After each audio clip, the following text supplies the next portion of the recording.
Well, that was a bit of a hairy drive back. We lost all brakes on this SL. Sometimes things look much worse than they actually are. I think what's happened here is this section of brake line has had a hole worn into it by this metal clip here. I don't know if that's a standard clip or not. And when you put your foot on the brakes, it would spray brake fluid onto the engine block and cause clouds of smoke and steam, which looks really serious, but in actual fact all we need to try and do is just either replace this entire brake line or just replace a tiny section. And the first thing we need to do is remove this clip here, and that is actually an 8mm little bolt in there. Sometimes these are so rusted that you can't actually get a socket on there, but we're going to see if we can get a socket on and just get that out. To get that little bolt out, that should allow us to move the pipe away from the bulkhead. So we're going to have a go at fixing this leaking brake pipe, which is leaking just here where we've taken the clip off, and we have three choices of how to fix that. The first way would be to cut a section of pipe out. So you cut the pipe here and you cut the pipe a little bit further along there, and then we would use two of these brake pipe unions to join that piece of pipe in. You'd have one brake pipe union here and you'd have one brake pipe union, say, there. So we'd be doing 4 flares. We'd flare the end of that line, we'd flare the end of the piece that we're cutting in, flare there and flare there. So we'd be doing 4 flares and we'd need 2 unions. I'm not going to do that, A, because I've only got 1 union, and B, because I don't really want 2 unions in my brake pipe. Okay, so that's option 1, just to cut out the piece with a hole in it. Option 2 is to, say, cut the brake pipe here and replace this whole section all the way to the brake master cylinder here. Okay, so we would just undo this fitting here, use the same fitting, so we don't need to get any new fittings. We know that fitting fits in there without leaking, and just make up this section of pipe all the way to there. The best option would be to replace this entire section of brake line here that runs under the car to the brake car. Whichever way we go, we're going to have to end up bleeding that pipeline anyway. So in the first instance, let's whip this wheel off here, jack the car up. Okay, we're going to jack the car up here.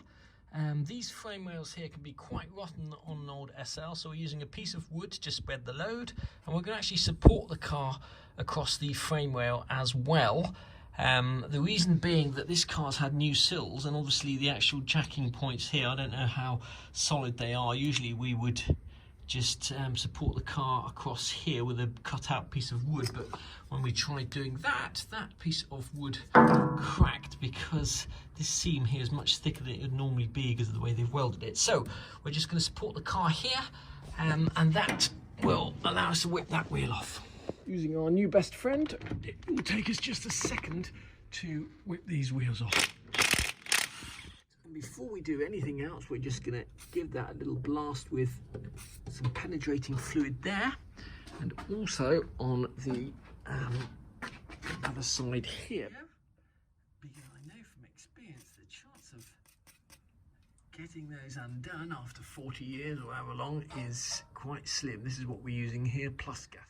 The next thing I'm going to do is put down a whole load of old rags like this and a little container, and I'm going to try and undo that fitting there. I've got an 11mm brake spanner on there.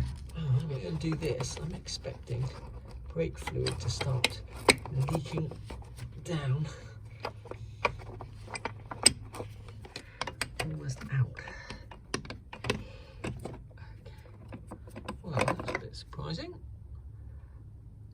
I expected all of that fluid to leak out of there, but in actual fact not one drip has leaked out. Oh, well, this brake pipe basically disappears underneath this battery tray here, and we're going to have to take the battery out and see if we can take the tray out to loosen that. We've got the battery out. We just have to undo these bolts here that hold the battery tray in, and should be able to lift that out. We managed to get those 4 bolts out without breaking any of them. Oh wow, revealing behind it, I'm missing electrician screwdriver, which I've lost about 10 or 15 years ago. There we go. So we'll give that all a clean out. This is the pipe here. You can see there's one more clamp on the pipe, and then we're going to have to take this off as well to get to that pipe.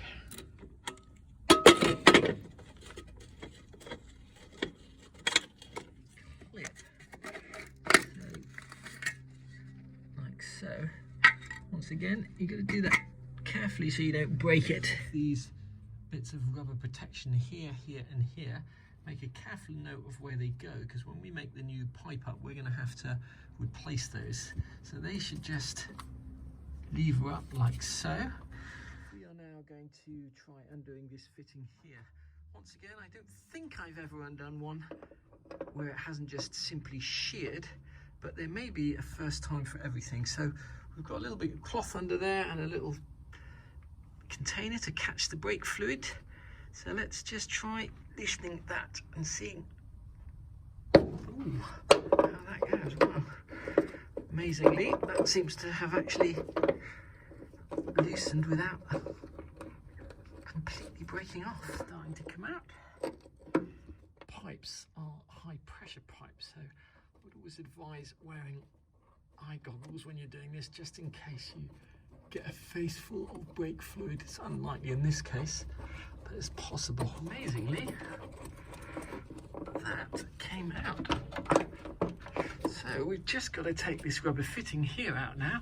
We should, in theory, be able to pull that pipe through the car. If you give this end of the pipe a hefty yank, you should be able to get that through like that. Okay. Once again, remember to take these off, but remember where they actually go on the pipe. There may be different ways of doing this, but first thing I'm going to do is take this pipe up here, and then I should be able to pull it through, I'm hoping, without disconnecting too much stuff. And that is the longest part of the job so far, but there we have one brake hose. Let's take that outside and have a look at it. That took a long time to get that brake line out. All we have to do now is do some bubble flares and hopefully be able to bend a brake line in that very complicated shape. While we're at it, we can take a look at where it's leaking, which is just there. Now, I've mentioned before that on a Mercedes we're going to be using a DIN flare, and these are two small DIN tools. These tools, in my opinion, work much better than the other style of tool. And there's two of them here, but there is a difference between them. This is a Trident one here that costs about £33 on eBay, and this here is the Astro one, which costs a little bit more but looks to be much better made. Or first of all, you've got a pipe reamer here for getting all the inside burr out of the pipe, and secondly, you've got a hole so you can actually sight the pipe as well as using a bolt there. So we're going to be using this tool for this particular job and sending this one back. We ordered this weeks ago, got lost in the post, and it's taken weeks to get here, but in the interim we've actually bought another one. It transpires that the other one, which costs a little bit more, is actually a much better tool anyway, so we'll be sending that one back. It's really important after you've made the flare to visually inspect it. The flare on the right is the first attempt, and in my excitement I forgot to put any of the special grease on the fitting. I deburred it as well as I could have done, and the flare on the left there is my last attempt. For fourth attempt, they're pretty much coming out perfectly every time, so don't forget to put the grease on, and make sure you run a drill bit or something inside to make sure you've got a perfectly round pipe to start off with. So we are going to have a go at cutting this brake pipe to length, and in order to measure it we're going to use a roll of bell wire. And remember that when you start measuring, you've got to measure just ahead, because the first thing you're going to be doing is shortening the pipe slightly when you make the flare. What you actually use to measure this pipe is up to you. You can use a piece of string, some people use solder or a piece of wire, but you have to measure it accurately. You cannot get it too short, otherwise it won't fit. If you get it too long, you can probably adjust that, but if you get it too short, it won't fit. So when you make the cut, give yourself a little bit of extra length. Another tip I would make is that before you start bending and cutting, flare this end of the pipe first and make sure you get a perfect flare, because you don't want to go to all the trouble of measuring it, cutting it to length, putting your flare on and then messing up that flare for some reason. So flare this before you cut the pipe off the roll, then measure it to length. Visually inspect the end of the pipe before you put the flare on it to make sure it's perfectly round and has got no burrs on it. Is run a 3mm drill through that pipe just to make sure it's perfectly round and it's got no burring on it. Do is just run a 4.5mm drill there to give the inside of the pipe a very small chamfer, and remember to use new and sharp drill bits when you do this. What we're going to do before we put a flare on there is just to run the file around the outside to put a small chamfer on that, and once over the top just to make sure that's perfectly smooth and round. Next up, we're going to feed the pipe into the flaring tool until we can just see it through there, and then we're going to use the adjustment bolt to make sure it's in exactly the right place. So you can see that the end of the pipe is in the flaring tool, and these are just tightened hand tight, very loosely finger tight, because now we're going to put this here in the end and tighten that all the way down just by hand, all the way till it bottoms out like so, and that will locate that pipe in exactly the right position for the flare. Once you've done that, just unscrew this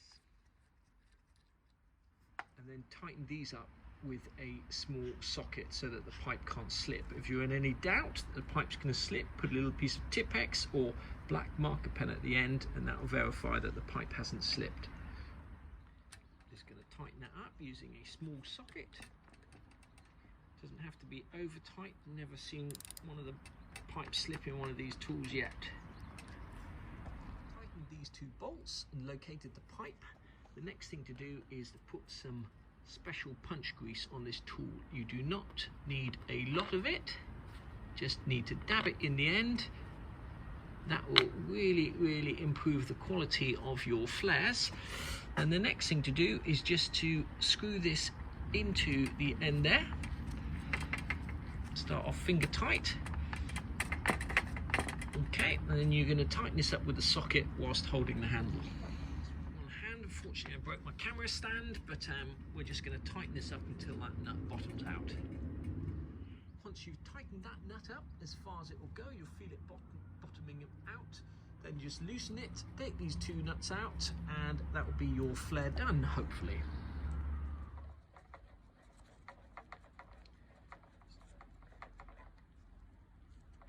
Just be able to slide this flare out, hopefully. All we have to do now is visually inspect this flare, make sure it's perfect, it's perfectly round, that there's no defects, and then we are good to go in terms of measuring the exact length we need. My advice is to periodically tape whatever it is you're using to measure, a piece of string or wire to the pipe, if you can do that, just to make sure that as you're going along the length of pipe it doesn't move. So we're going to tape it at intervals. So we have taped this wire all the way along here. It makes it very easy for us to double check that we've got it right. And when you're running the wire, always try and run it on the outside of the curves, not the inside, otherwise you will be short. And at the very end, we've given ourselves a little bit of leeway, an inch or so, just in case we have made a mistake measuring somewhere. Okay, so now we're going to untape all of this and cut our brake line to length. We are taping the wire along the new pipe and very carefully unrolling this on a flat surface and just bending it very, very gently. We don't want to put any kinks in it. This is important. Make sure you're running the wire on the inside of the curve. On the inside of the curve.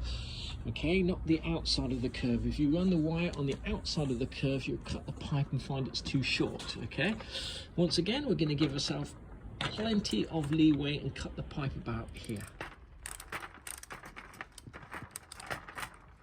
we've untaped the wire from the pipe.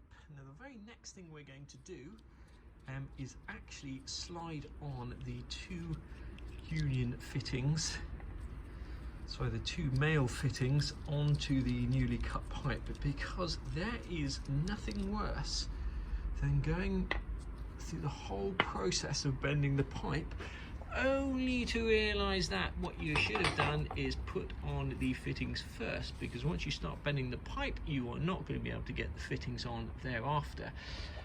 So we're not only going to put the fittings on, we're also going to put this rubber fitting on as well. This you can slide over the curves much more easily, but these will not slide over those curves. So I warn you, before you start bending this new pipe here, put the fitting on. Before you've started bending the pipe, I'm going to make another suggestion, is that you put a bit of masking tape over the end and wrap a bit of masking tape around there, so that while you're bending this pipe, in case you touch it on the floor, the dirt or something like that, you don't get anything inside the pipe.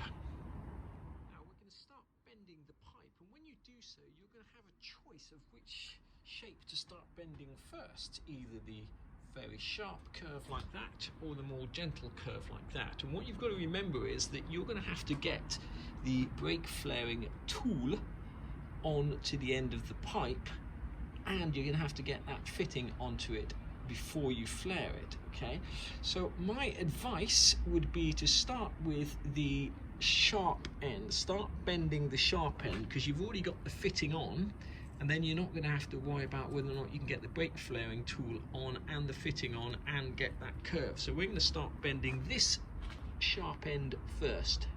We don't have a pipe bender, so what I'm going to do is I'm going to use a series of sockets to get these curves, and I'm going to measure it on the old pipe first.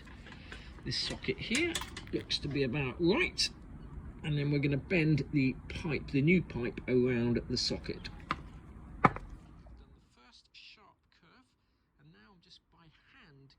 This pipe around until we get to that first curve there, and then we'll see what we can use to bend around that curve.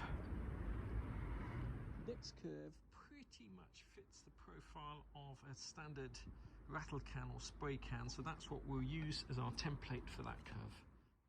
So we've cut our pipe to length. We had to cut the end bit off our old pipe, okay, so we could get that rubber bung there on. So we've put that rubber bung onto the new pipe, making sure that the flat end is towards the male fitting and the tapered end is towards the inside of the car.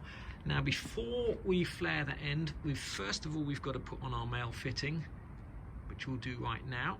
So we've got our rubber bung on, we've put the other male fitting on. Now we just need to clean up the end of this pipe here and put a bubble flare on it.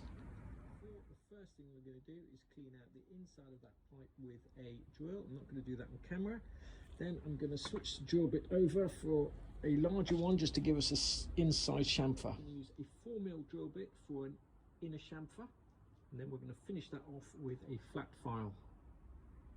Okay, we've threaded the pipe into the flare tool, and we're just going to tighten this end bolt now to get it in exactly the right position.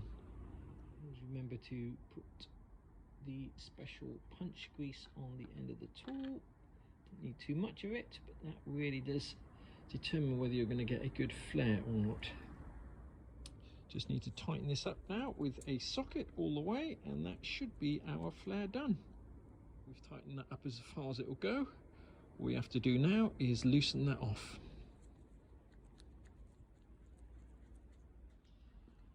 Und jetzt den Moment, dass der Mensch vom Affen unterscheidet, as they say in German. All we need to do now is take this out of there and see whether or not we've managed to make a perfect din flare. It looks pretty good.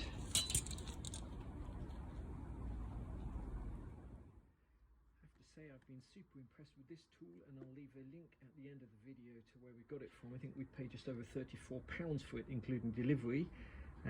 We've managed to make two perfect flares, at least with the visual inspection they look perfect. We haven't pressure tested it yet. Next thing we've got to do is put this on the car and see if it fits. It's quite difficult to compare these pipes alongside each other, but I think that fit is pretty good. Let's test it on the car. Today's job is to put this pipe that we've made up here, to thread it all the way underneath, back through the hole here, connect it up at the master cylinder, connect it up at the brake caliper, top the brake fluid up, open the bleed valve on the caliper, bleed all the air out, test the brakes. The first thing we're doing is we're threading this new pipe past the accelerator pedal mechanism there. Okay, this seems to be going in way too easily. Hopefully I haven't spoken too soon. So we've got the pipe in this position, and at that end there, this is going to be the tricky bit, because we have to get that pipe, I think, underneath these wires and curled around so it fits into the master cylinder here. We screwed this in here loosely, just finger tight. Next we've got to put the rubber separators on. We've got to make sure that none of these pipes, copper or brake pipes, are touching. Then we've got to screw this to the firewall, and then we'll go on the other end and start putting the rubber spacers on. Okay, this brake pipe is held to the firewall. It was held with metal clips, but what we're going to be replacing them is with metal P-clips, albeit with a rubber outing, so it won't rub a hole in them in the future. There is another clip that goes just on there, and what you've got to remember when you put these P-clips on is that the metal goes at the bottom, okay? So the letter P is that way up, it's not a letter B, that's why it's called a P-clip. We can then set about manually adjusting this pipe down here to make sure that it sits in exactly the right place. And we can then set about putting the last clip on. Look. So just loosely screwed that into there. Then we're just going to put that rubber fitting through there now.